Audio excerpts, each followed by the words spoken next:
আজ এই বাদল দিনে আমি আমার না বলা সব কথা, না পাওয়া সব অনুভব মিশিয়ে দিয়ে এই নিরবচ্ছিন্ন বৃষ্টির স্রোতে।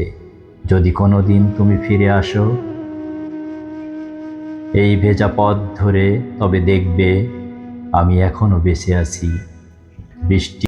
বিসমিল্লাহির রহমানির রহিম। প্রিয় বন্ধুরা, আমি আমার স্বরচিত একটি কবিতা আপনাদেরকে শোনাতে চাই। আবৃত্তি করছি। বর্ষার আত্মকথা। কবি আমি মোহাম্মদ নাসির উদ্দিন। ঝড় বৃষ্টিতে নামে আকাশের নীরব স্বীকারোক্তি। মেঘের বুক চিরে ধরে অদৃশ্য কোন অনন্তের অশ্রু। আমি দাঁড়িয়ে থাকি জানালার পাশে, ভেজা হাওয়ার গভীরে ডুবে। প্রতিটি ফোঁটা এক একটি অমোচনীয় স্মৃতি, এক একটি নিঃশ্বাস যা জমেছিল আমারই বুকের গোপন গহ্বরে। বর্ষা, তুমি কি শুধু জলধারা, নাকি সময়ের গোপন ভাষা, যেখানে আমি দেখি আমার জন্মের আলো আর নিঃশব্দ মৃত্যুর ছায়া পাশাপাশি ভেসে ওঠে। এই ভেজা পৃথিবীর বুক চিরে হঠাৎ তুমি এসে দাঁড়াও।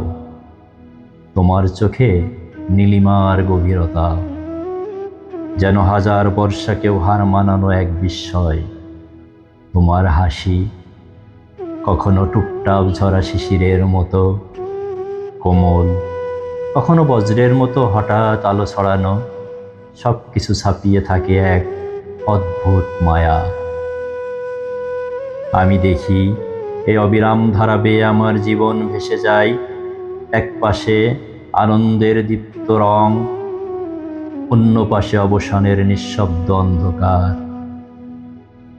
প্রতিটি ফোঁটা যেন বলে সবই ক্ষণিক, তবু ভালোবাসা অনন্ত।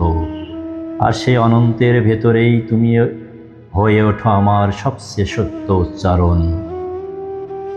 আজ এই বাদল দিনে আমি আমার না বলা সব কথা, না পাওয়া সব অনুভব মিশিয়ে দিয়ে এই নিরবচ্ছিন্ন বৃষ্টির স্রোতে। যদি কোনো দিন তুমি ফিরে আসো এই ভেজা পথ ধরে, তবে দেখবে আমি এখনো বেঁচে আছি। বৃষ্টির প্রতিটি বৃষ্টি ধারার মাঝে, প্রতিটি নিঃশব্দ ভালোবাসায়। বর্ষা শুধু ঋতু নয়, এ আমার আত্মার গভীর আয়না, যেখানে জীবন মৃত্যু আর তুমি একই ছায়ায়, একই স্রোতে চিরকাল মিশে আছো।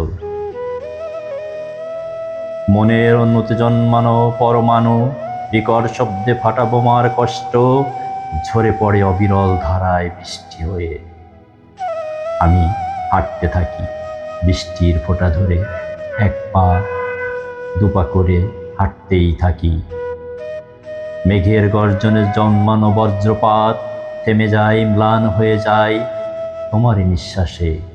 আমি তখন হাঁটতে থাকি বৃষ্টির ফোঁটা ধরে, উপরে হাঁটি, পৌঁছে যায় সীমানার ওপারে। ধন্যবাদ।